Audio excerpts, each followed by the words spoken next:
इनकी सैलरी जो है लगभग 7 से 8 महीने से मिली नहीं है। लगभग 3 साल से ऊपर का पीएफ जमा नहीं है हम लोगों का। अनुरोध कर रहे हैं कि हमारा एक तो पीएफ जमा किया जाए जो 33 महीने से बाकी है। जब इनके सारे वादे पूरे हो गए तब हमने काम बंद करके हम सब बैठे हुए हैं। 1 सप्ताह से हम इसी तरह बैठे हुए हैं। नमस्कार, काशीपुर एक्सप्रेस में आप सभी का स्वागत है। मैं हूं आपके साथ मीनाक्षी। इस समय हम मौजूद है महुआ खेड़ा स्थित फ्लेक्सी टफ में, जहां पर आप मेरे पीछे देख सकते हैं ये जो यहाँ पर ये कर्मचारी यहाँ पर धरना प्रदर्शन दे रहे हैं। उसका सबसे बड़ा कारण है यहाँ पर जो पीएफ कटता है सभी मजदूरों का, वो 20% जो पीएफ है वो यहाँ पर मजदूरों को जो है मिल नहीं रहा है। आइए उनसे जानते हैं क्या कुछ यहाँ पर जो मेन जो कारण है इस धरना प्रदर्शन को करने का क्या कुछ है। आइए जानते हैं यहाँ के मजदूरों से।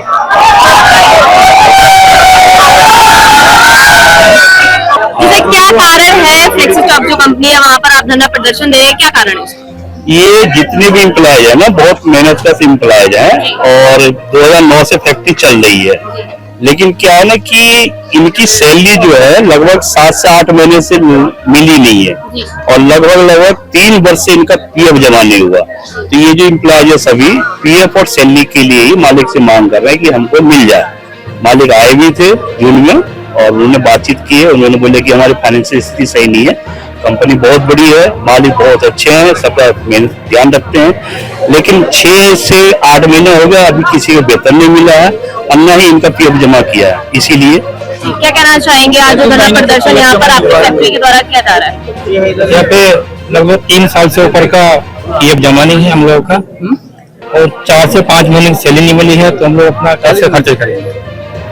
यहाँ पे मकान मालिक का किराया भी देना है, राशन का भी है, बहुत बड़ी समस्या है। पढ़ाई भी है, कोर्स भी है, बहुत सारी चीजें हैं जिसको देखते हुए हम लोग यहाँ पे समस्या को लेकर आपके सामने आए। इस फैक्ट्री के जो मालिक हैं आपके उनसे क्या जो है अनुरोध कर रहे हैं आप? अनुरोध कर रहे हैं कि हमारा एक तो पीएफ जमा किया जाए जो 33 महीने से बाकी है, प्लस जिसकी 6 महीने 8 महीने 3 महीने जिनकी जितनी सैलरी बाकी है वो दी जाए, क्योंकि मार्च का महीना बंद हुआ, सभी के बच्चे स्कूलों में पढ़ते हैं, सभी को पैसा देना। इसीलिए हमने लास्ट पॉइंट पे जब इनके सारे वादे पूरे हो गए तब हमने काम बंद करके हम सब बैठे हुए हैं। 1 सप्ताह से हम इसी तरह बैठे हुए हैं, हमें कोई अभी डिसीजन नहीं मिला। झूठे हैं। मालिक से बात की होगी तो उन्होंने क्या बोला? मालिक जो है 2 बार यहाँ पे आ चुके हैं। सबसे पहले बड़े मालिक आए थे, उन्होंने भी कहा कि हम अप्रैल महीने में पीएफ जमा करेंगे, ठीक। उन्होंने कोई उसके बाद कोई बात नहीं करी है, किसी ने कोई बात नहीं सुनी है। दूसरे बार छोटे वाले मालिक आए थे, तो उन्होंने भी कहा हम लोग इस प्लांट को चलाएंगे, लेकिन अभी तक उन्होंने कोई कार्रवाई नहीं की अभी तक। और एसडीएम साहब के पास भी कल हम लोग ज्ञापन देने गए थे, तो उन्होंने आश्वासन दिया था कि कल हम बात करेंगे, लेकिन कोई बात हुई नहीं है। मैं जानना चाहूंगी आज जो आपकी फैक्ट्री में जो है धरना प्रदर्शन दिया जा रहा है सभी मजदूरों के द्वारा, क्या सबसे बड़ा कारण है इसका? धरना प्रदर्शन आज से नहीं है, 6 महीने से चल रहा है जी। और अब 1 हफ्ते से बहुत ज्यादा हो रहा है, क्योंकि किसी की तनख्वाह ही नहीं आई है। न तनख्वाह, हर एक लेवल की तनख्वाह रोक रखी है और हमारा आपकी तनख्वाह जो है रोकी गई है? नहीं, हमारी तो दिसंबर से नहीं आई है और कुछ लोगों की सितंबर से नहीं आई है और वर्कर्स की 2 महीने से नहीं आई है। और सबके लिए आर्थिक संकट बहुत बड़ा है, सबके स्कूल बच्चे जाते हैं, एडमिशंस का है और किराए के मकान में रहते हैं, हमारे रोजमर्रा के खर्चे हैं। अब हमारी अभी ईद गई है, उनकी होली गई है, बहुत टाइम इस मामले में पीएफ जो है ये काट लेते हैं। 33 महीने से बरकरार पीएफ काट रहे हैं और हमारे अकाउंट में पीएफ जमा नहीं हो रहा है। हमने देखा, अपना जो पासबुक है चेक करी, हमारे कोई पीएफ जमा नहीं और 24% पीएफ ये लोग काटते हैं और 12% हमें देते हैं। अरे 12% पीएफ कहाँ जा रहा है? वो जो इस कंपनी के मालिक है सोनू कलानी जी से बात भी हुई है, उन्होंने बोला कि 6 महीने का मैं वादा कर रहा हूँ, 6 महीने में सब कुछ दे दूंगा। उसके बाद भी 6 महीने बीत गए, 8 महीने हो गए। 8 महीने के बाद भी इतना कंडीशन खराब हो गया है कि 8 महीने से सैलरी नहीं आई है और 33 महीने का पीएफ जमा नहीं हुआ है। मतलब कि एक बच्चे की फीस मामूली बात मान लो कि 3000 होती है। अगर इंग्लिश मीडियम बच्चे को पढ़ाए, इंग्लिश मीडियम स्कूल में बच्चे को पढ़ाए तो 3000 रुपए मास्टर लेते हैं। 2 बच्चे हो गए 6000 हो गए और 10,000 वाला जो बंदा है एम्प्लॉय 10,000 रुपए मिल रहे हैं, वो 2000 का रूम लेगा, 6000 बच्चे का देगा, क्या खाएगा? 8 महीने सैलरी ले रहे, क्या होगा उसके साथ? मरेगा ना। और मर भी गया, एक एम्प्लॉय अंदर मर भी गया, उसको पैसे की दिक्कत हुई, वो मर गया। अब उसके कुछ नहीं मिला है, कोई सहायता नहीं मिली है, कुछ नहीं मिली है हमारी ओर से। हम तो अब हमें पैसा मिले हम उसकी सहायता करें, या हमें ही पैसा नहीं दे रहे तो कहाँ से सहायता होगी बताओ? अच्छा, मैं आपसे जानना चाहूंगी, अभी हाल फिलहाल में कोई ना कोई यहाँ पर जो ये जॉब है छोड़ के भी गया होगा, तो उनके लिए उनका जो पीएफ है वो उन्हें मिला है या नहीं मिला। 3 समस्याएं यहाँ पे सबसे ज्यादा जटिल हैं। जी पहला, वर्तमान सैलरी जी जो आज तक बहुत लोगों को हर एक लेवल पे रुका हुआ है। स्टाफ होगा उस लेवल, वर्कर है उस लेवल, सुपरवाइजर है उस लेवल, कोई ऐसा लेवल नहीं है जो ये बोलेगा कि हमको सैलरी टाइमली मिली। पहला मैटर है। दूसरा, पीएफ का अपना पैसा है। जितना लोगों ने बताया है कि पीएफ कटा है, जमा नहीं हुआ है, ये तो जायज है, जबकि सबके पुरानी संपत्ति है, वही सबके लिए, सर्विस वालों के लिए एक धनराशि होती है, बाकी तो कुछ बचता ही नहीं। तीसरा, जो एम्प्लॉय यहाँ पे नौकरी कर रहे थे वो 1-2 साल से चुके हैं, न उनका पीएफ गया है, न उनकी ग्रेजुटी गई है, न उनकी वर्तमान सैलरी भी गई। तो अगर सैलरी नहीं होगा, पैसा नहीं होगा, तो आदमी करेगा कहाँ से नौकरी? इसी तरह है ना कि हमको टाइमली पैसा मिलेगा तो हम अपना घर परिवार चलाएंगे, मिल नहीं रहा है तो आक्रोश सबकी आ रही है, सामने रोड पे आई। सबसे मैटर समस्या है कि हमको सैलरी और पीएफ टाइमली मिले। अभी जो अभी है धरना प्रदर्शन कर रहे हैं, क्या आपके जो इस फैक्ट्री के जो मालिक है, क्या यहाँ पर आए मजदूर से मिले हैं अभी तक? अभी अब मालिक एक नहीं 2-2 बार आ गए और हर बार केवल आश्वासन आश्वासन और आश्वासन दिया है। एक भी कमिटमेंट आज तक उन्होंने पूरा नहीं किया है, जिसकी वजह से आज ये धरना प्रदर्शन हो रहा है। एम्प्लॉय का ही बाकी लोगों की 2 महीने की 33 महीने से 1 रुपया भी पीएफ नहीं जमा हुआ है। मालिक यहाँ आए, 2-2 3-3 बार आए, सबको आश्वासन दिए, जो भी कमिटमेंट किए एक भी कमिटमेंट पूरा नहीं हुआ। हर महीना जब तक स्ट्राइक नहीं होती है किसी का 1 रुपया नहीं आता है। ईद पे कभी 1000 रुपया, दिवाली पे कभी 500 रुपया, कभी 2000 रुपया दे के इस तरह से हमेशा लोगों को परेशान कर रहा है। अप्रैल का महीना चल रहा, हर आदमी अपनी तरह से परेशान है। बच्चों का एडमिशन कैसे कराएं, परिवार को कैसे पालें, दूध राशन किराए का पैसा कैसे दें, कहां से दें, न कुछ क्लियर हो रहा कि करना क्या है, न ये हो रहा, न इनकम आ रही है, हमारा ही कमाया हुआ पैसा न हमारे पास आ रहा है, न हमको कुछ क्लियरिटी मिल रही है कि हम करें क्या, आगे करना क्या है। अगर आदमी को क्लियर हो जाए तो आदमी अपनी रोजी रोटी की कोई व्यवस्था करे, जो उसका पुराना पैसा है वो दे दो। चलाना है तो आप फैक्ट्री को प्रॉपर तरीके से चलाओ, नहीं चलाना है तो क्लियर कट जवाब दो। आदमी अपनी व्यवस्था करेगा, जो उसके ड्यूज है वो क्लियर करो। 33 महीने से पीएफ का पैसा नहीं जमा हुआ है। गवर्नमेंट अधिकारी भी सो रहे हैं, आज तक किसी ने कोई एक्शन नहीं लिया। कुछ तो हो रहा है, कुछ तो हो रहा है, तभी तो आज तक पीएफ का पैसा किसी का जमा नहीं हुआ और कोई एम्प्लॉय पूछने नहीं आया। गवर्नमेंट का अधिकारी, उनके पास हर महीने खाते में पैसे जाते होंगे। इतनी बड़ी फैक्ट्री है फ्लेक्सी टब, तो उनको ही पता चलता होगा ना फ्लेक्सी टब का 33 महीने से पैसा नहीं आया तो जा कहां रहा है, फैक्ट्री चालू है कि बंद है, कोई कुछ नहीं पूछ रहा है। तो कुछ तो भी बड़ा हो रहा है जिसका हम लोगों को पता नहीं। क्या कहना चाहेंगे जो आपने धरना प्रदर्शन दिया है, बताइए। लोगों की 3 मांग, वेतन, पीएफ और जितने पुराने छोड़ करके एम्प्लॉय गए हैं उनके पुराने पैसे सब कुछ टाइमली आने चाहिए। समस्या सबको है और पैसा, नौकरी आदमी केवल एक ही चीज के लिए करता है कि वो रिस्क लेना नहीं चाहता है। और नौकरी का मेन मकसद होता है कि भैया हम कुछ भी करें, हमको 7, 8, 10 तारीख तक सैलरी आ जाएगी, हम एकदम सेफ मोड में रहे, वो आदमी नौकरी करता है। आज क्या सेफ मोड में आदमी है? जितने भी आदमी है केवल अपने पैसे के लिए यहाँ पे प्रदर्शन कर रहे हैं। नहीं तो इतने अच्छे कारीगर, काम करने वाले की जो कंपनी को कहां से कहां लेके गए, आज कहां से कहां आ गए, आज रोड पे आ गए। एम्प्लॉय जितने भी आदमी अंदर, कोई भी ऐसा आदमी नहीं है जो कि समस्या से जूझ नहीं रहा है। और आज अगर पैसा दे दें तो हम सभी लोग काम करने के लिए आए हैं ना यहाँ, तो हम काम करेंगे। अधिकारियों को जो भी कंप्लेंट किया गया, आज तक कोई भी अधिकारी प्रॉपर रूप से इसको जांच किया नहीं है। और जो पीएफ का पैसा जो जमा हो रहा है और कटने के बाद में उसका तो स्पेशल जांच सरकार को करानी चाहिए, क्योंकि इसमें हम लोगों को बहुत बड़ा घोटाले का साजिश लग रही है, चाहे जिस लेवल पे हो।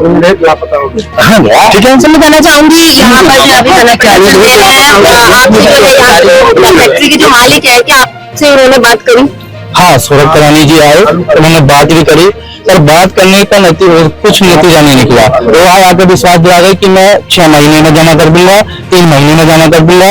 और फिर यहाँ जो मालिक है बदलते रहते हैं, कभी सौरभ जी हो जाते हैं, कभी कार्तिक कलाली जी हो जाते हैं। अभी फिलहाल में विनय जी को सौंपा गया कार्यभार कि विनय जी है, विनायक जी है। अब विनायक जी को फोन मिला, फोन नहीं उठा रहे हैं।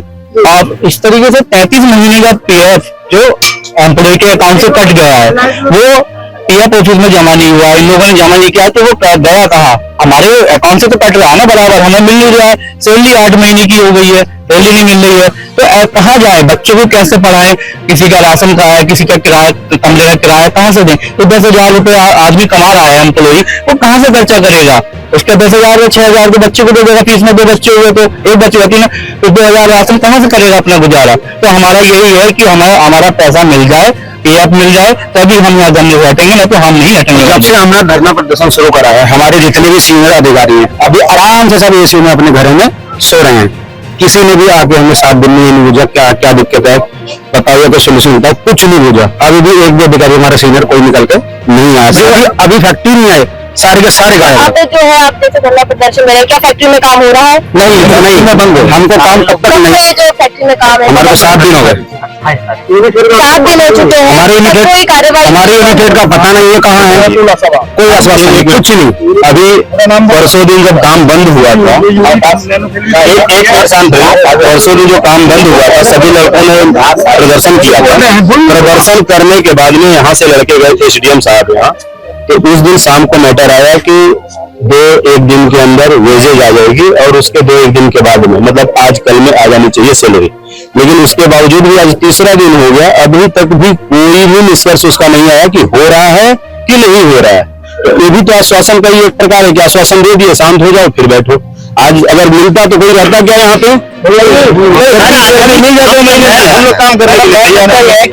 हमारा 33 महीने का पीएफ जमा हो जाता है। जो हमारे यहाँ HR हेड हैं मास्टर जी, वो गए थे और उन्होंने एसडीएम साहब से बोला था कि मैं 6:30 बजे आपकी फोन पे बात कराऊंगा मालिक से, लेकिन उसके बाद वो खुद ही नहीं आया, आज तक कोई मालिक ने फोन नहीं उठाया या वो भी नहीं आया।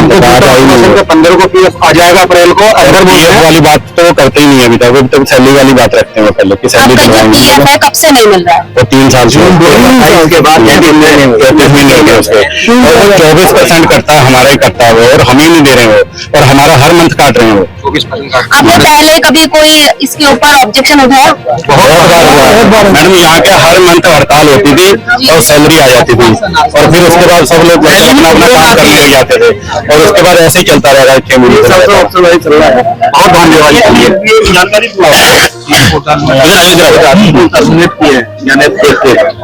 क्योंकि यहाँ पे सारे कर्मचारी हैं, कोई प्रोडक्ट बना रहा है, कोई प्रोडक्ट बेच रहा है, कोई प्रोडक्ट ला रहा है, प्रोडक्ट बेच रहा है। ये टोटल वही टीम है 2009 से इस कंपनी को जो स्थान दिया है, ये यही वो लोग हैं जो इस 1 मिनट से प्रैक्टिकल वेंचर इंटरनेशनल लिमिटेड कर दिया। आज कंपनी के पास लायबिलिटी, कर्मचारी की बात करूं तो 9 महीने 8 महीने की वेतन, 0 से लेके अब तक 9 महीने तक की वेतन हो गया। उसके अलावा 33 महीने का पीएफ, अगर हम काशीपुर यूनिट की बात करूं तो लगभग 24 करोड़ समथिंग पीएफ। अगर हम बात करें पीएफ और वेतन की बात करो तो ये कंपनी लगभग 70 से 80 करोड़ रुपया जो ये एम्प्लॉय जिन्होंने अपना श्रमदान दिया, 24% पीएफ कंपनी ने काटा, जबकि गवर्नमेंट कहता है कि 12% उपभोक्ता का, 12% नियोक्ता का, लेकिन यहाँ पे 24% कंपनी ने काटा। ठीक है, कोई दिक्कत नहीं, सीटीसी में दिया, लेकिन आखिर किसी का जमा तो हुआ होगा। वो अधिकारी कौन है जो 3 साल से पीएफ आखिर ऑडिट क्या कर रहे हैं? इसमें तो शासन, मैं तो कहूँगा जो उत्तर प्रदेश उत्तराखंड का जो शासन है, हमारे मुख्यमंत्री उसका सिंह धामी जी, मैं इनसे निवेदन करूंगा कि इसकी गहन जांच करें, और ये जो बिहार, बंगाल, आसाम, यूपी, पूरा हिंदुस्तान को जो एक जगह पिरो के रखे हैं, सबका साथ सबका विकास, उस विकास को नहीं तो 9 मार्च को यहाँ एक आदमी आत्महत्या करके हार्ट अटैक करके खत्म हो गया। और यहाँ पे हो सकता है वजह यही थी कि 8 महीने की सैलरी, 7 महीने सैलरी, 2 महीने सैलरी, किसी की बेटी की भी हुआ। अब ये क्या बताइए, यहाँ पे सबकी एज लगभग 40 और 50 के बीच में, किसी का बच्चा बीए कर रहा है, किसी का बच्चा 12th में, किसी का बच्चा 8th में, किसी की बेटी की शादी है, गेहूं फसल का टाइम है, सारी चीज किसान से लेकर सभी लोग हैं। अगर आपको सैलरी नहीं मिलेगी, मकान मालिक कहेगा जाओ, दुकानदार कहेगा हम राशन ले जाएंगे, दूध वाला कहेगा नहीं। शर्म के मारे ज्यादातर में उस व्यक्ति की यहाँ पे मृत्यु हुई हार्ट अटैक करके। आप इस बात समझ सकते हैं। ये कहना चाहेंगे कि हमारा 33 महीने का जो पीएफ बाकी है वो दे दिया जाए और सैलरी दे दी जाए। जिससे कि हमारी आर्थिक स्थिति और काम जब ही शुरू होगा जब हमारा पीएफ आ जाएगा, क्योंकि झूठा आश्वासन देते हुए हमारे सभी लोगों को बहुत टाइम हो गया। एक नैनोफिल प्लांट है इन्हीं का, यहाँ से 1.5 किलोमीटर दूरी पे, उसकी पेमेंट टाइम टू टाइम है। हर महीने की 7 तारीख को पीएफ उनका सारा जमा है। तो 2 एग्रीमेंट वहाँ साल में हुए हैं, 2 साल के अंदर, और यहाँ 4 साल से किसी आदमी का एग्रीमेंट नहीं हुआ। तो क्या यहाँ के आदमी काम नहीं करते थे क्या? बोनस वहाँ डबल आता है, यहाँ कोई सुविधा नहीं, फिर भी आदमी काम कर रहा है कि हमारे पैसा मिल जाएगा, वो भी नहीं मिल रहा। प्लांट यहीं से यहीं से बन के प्लांट वो चालू हुआ। कुछ वर्कर यहाँ से भी गए हैं वहाँ, लेकिन वहाँ पे सब चीज की सुविधा, यहाँ कुछ नहीं है। यहाँ तो जो हमारा पैसा कटता है वो नहीं दिया जाता, आधे से ज्यादा बस जो प्राइवेट लगता है उसका पैसा पब्लिक से काट लिया जाता है, उसे नहीं दिया जाता। वो रोड पे खड़ा कर देता तीसरे दिन कि ना मेरा पैसा दो, जबकि उसका पैसा भी काट लेते हैं। तो जो पैसा कटा वो वापसी मिली। क्या मांगे हैं आपकी? आपकी मांग ये है, मेरी बच्ची की तबीयत खराब हुई थी जनवरी में, जी इसमें कि ये 14 साल में भी काम करते हुए गई। तो मैं गया, मेरी बच्ची की तबीयत खराब है, तो मैंने बोला इनसे, बोला HR से, मैं यार ये पैसे ना, HR से बोला मैं ये पैसे की जरूरत है भाई, पैसे दो। बोले यार अभी रुक जाओ, सैलरी आ जाएगी जब ले लिया। मतलब बच्ची की तबीयत खराब हुई मेरी, ज्यादा एडमिशन गिर गई उसकी, निमोनिया हो गया था उसको। तो बोले 2000 रुपये ले जाओ। मैं तो यार उससे SI से भर्ती कर दिया, वहाँ ले जाएगी। मैंने यार छोटा बच्चा है, क्या घर में ड्यूटी करूंगा मैं, घर से अपने को अकेला।